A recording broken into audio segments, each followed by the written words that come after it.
Just a heart song singing out of tune. I remember the simplicity. Just to feel you here was everything.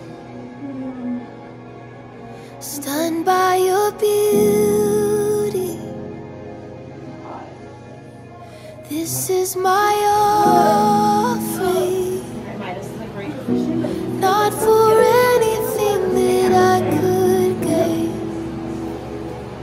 just to honor you and bring you praise. Like a fragrance broken on the floor, may my worship be pure.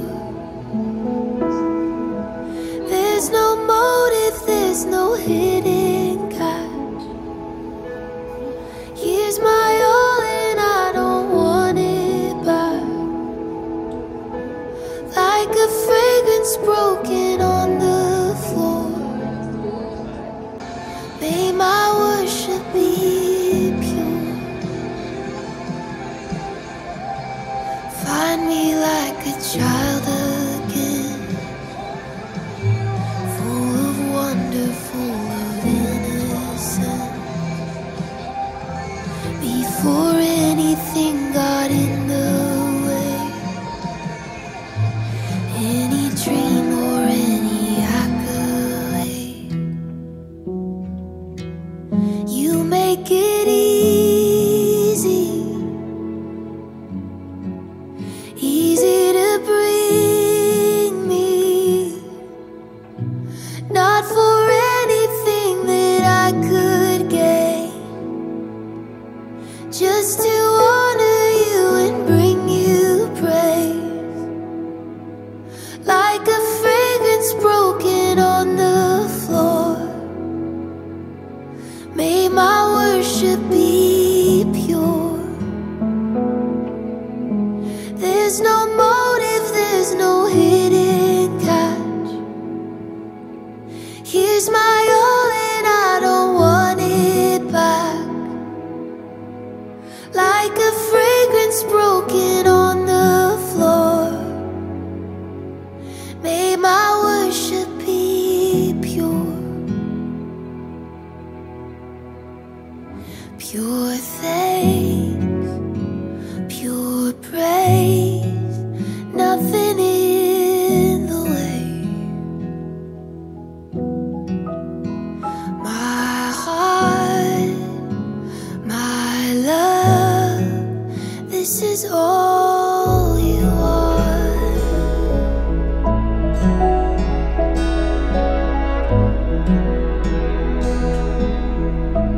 This is all. I can't.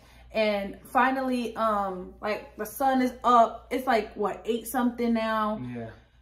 So I've been laboring all night trying to push sleep, for no sleep, food, no nothing. I mean, I was eating watermelon. A lot of them. Okay, she was eating watermelon. And I was drinking water, and he tried to put my watermelon on the toilet. That was so nasty. Like, why would It you was do? on the little plastic. It doesn't matter. That's gross. Like, I was gonna just creep up through the water. the germs are all over the toilet. But that's not the point. So I literally am tired. It's like 8 something, like closer to like 8:45. I said, I can't do this. I hear my midwives, well, her and her assistant, like whispering, and it's like, okay, at this point, she probably needs to either go to the hospital to get like a vacuum or like, and I was like, take me to the hospital. I hear y'all, take me to the hospital. Like, just do whatever y'all need to do because get him out. My vagina is literally, I'm trying not to push at this point because I'm just tired. I can't do it. And he's not coming. She feels in there. He's stuck. So we're like, okay, if he's stuck, there's nothing I can do. Let's just go and see what the hospital can do. No, if you know me, I hate hospitals with a burning passion. It had to be insane in order, like it had to just be no options left in order for me to be like, take me to the hospital. This is the safest route. Like if they couldn't, midwives couldn't get him. Like this is the only possible way that she was going to the hospital. Yeah, and there's, I hate the hospital. And I still do. They made it, they actually confirm my hate.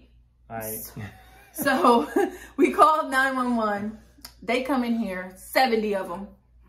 You don't need 70 people to pick up one person. Okay? Yeah, at this point, I'm emotional and sad because, like, we wanted the baby at home, having a home birth. With River, it was so easy and peaceful, and then this just, like, did a whole 360 turnaround. Oh, my goodness. So I was like, man, they came in here like SWAT team. No, for real. I was like, bruh. And then I couldn't even record it because my phone was, like, full of storage or something, so I couldn't record them coming in and doing everything, but it was just a lot going on. They come asking her, like, what's her name or what's her ID. I'm like, I said, talk to my husband. She said, no, I'm talking to you. Here. Like, why are you talking to me and I'm the one in distress? I cannot answer I you. can answer all the questions. You need her ID. I got it right here. You need this. It's right here. Like, everything. But they put me on a tarp.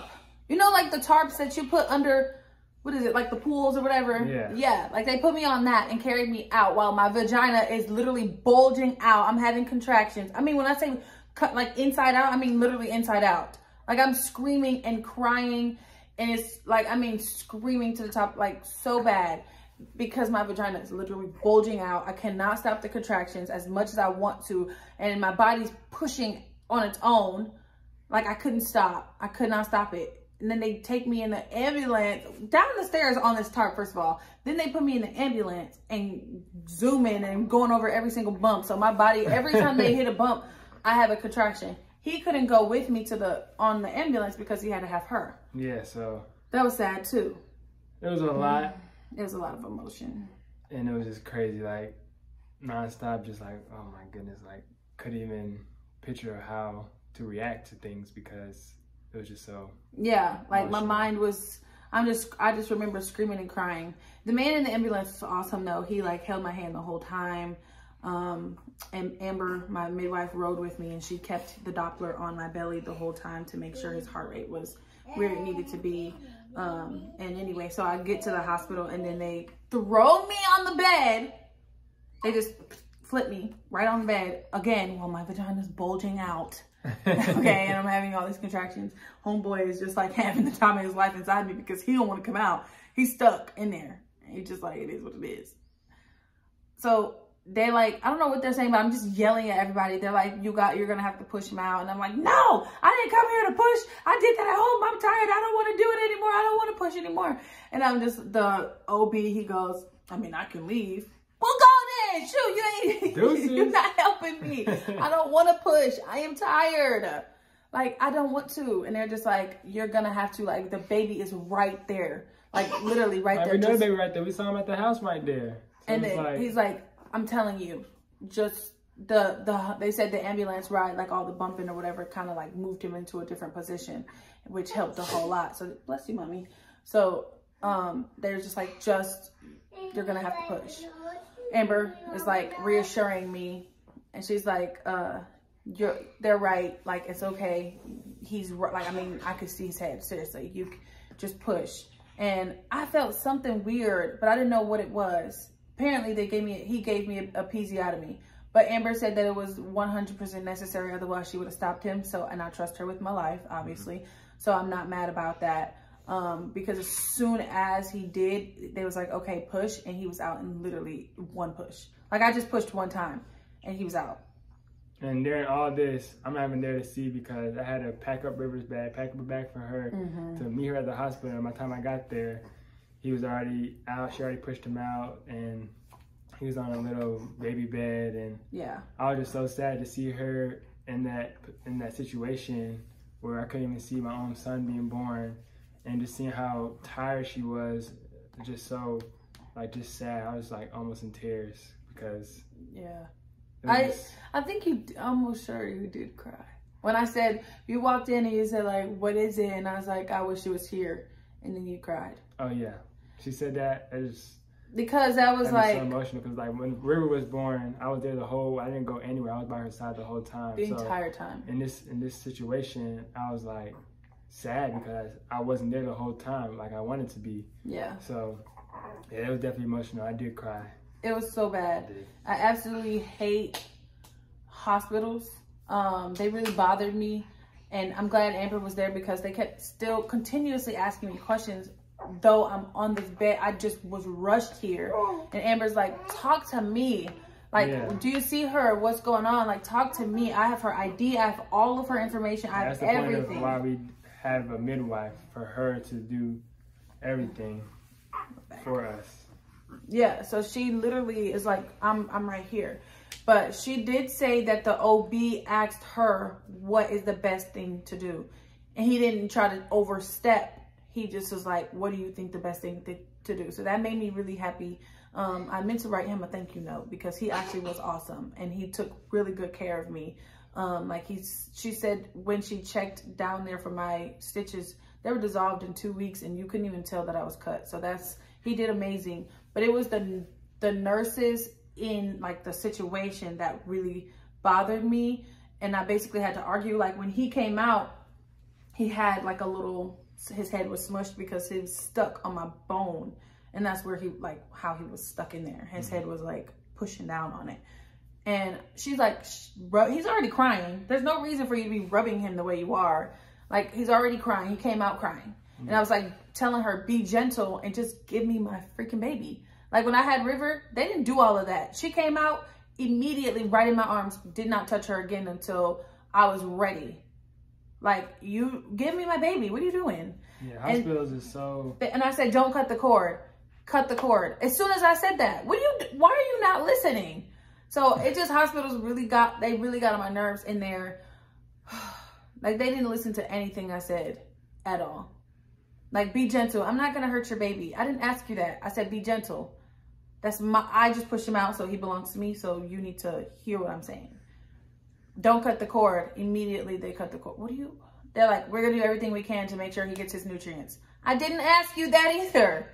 Like, they're just going pretty much the opposite of what we're saying. Yeah. So it just bothered me. But all in all, when I got to the postpartum area, the nurses in there were top notch, 10 out of 10. I do recommend. Okay. Like, they were great. I even found like the head nurse to tell her like, hey, this lady was amazing.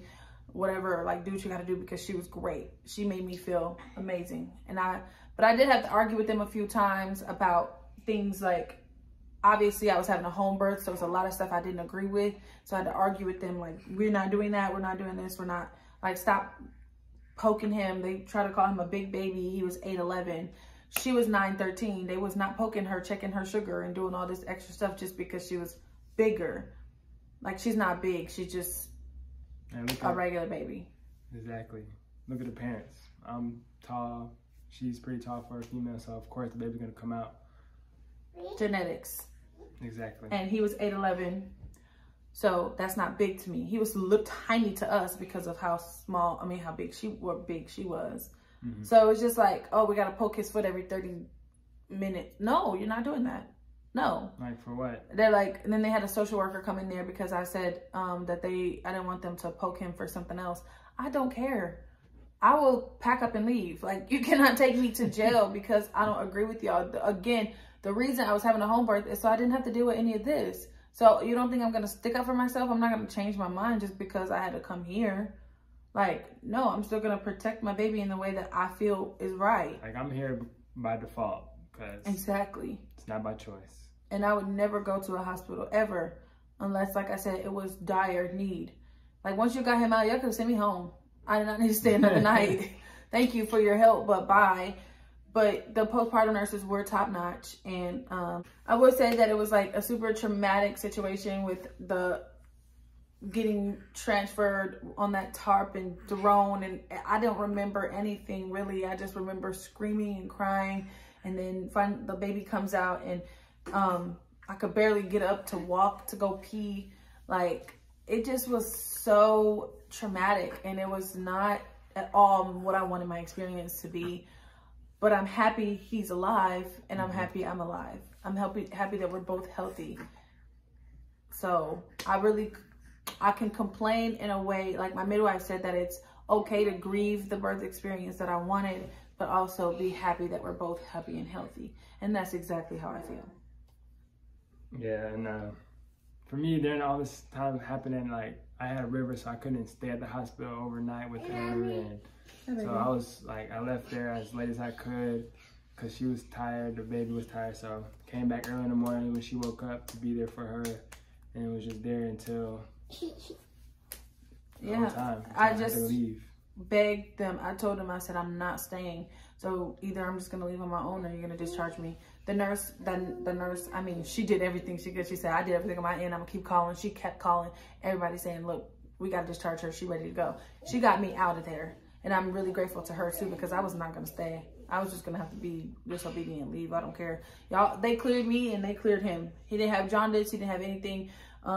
Nothing was wrong with him. Nothing was wrong with me. Like, so there's no reason to keep me here. Y'all just want to extra money. Yeah, I feel like that's what hospitals do. They're like a business. They're not there for the care and of a patient. They're just there for like money. Like, oh, they keep him here for this long. Yeah. This much money, or if we do this procedure on them, we can get this much money. It's not like what's best for the patient.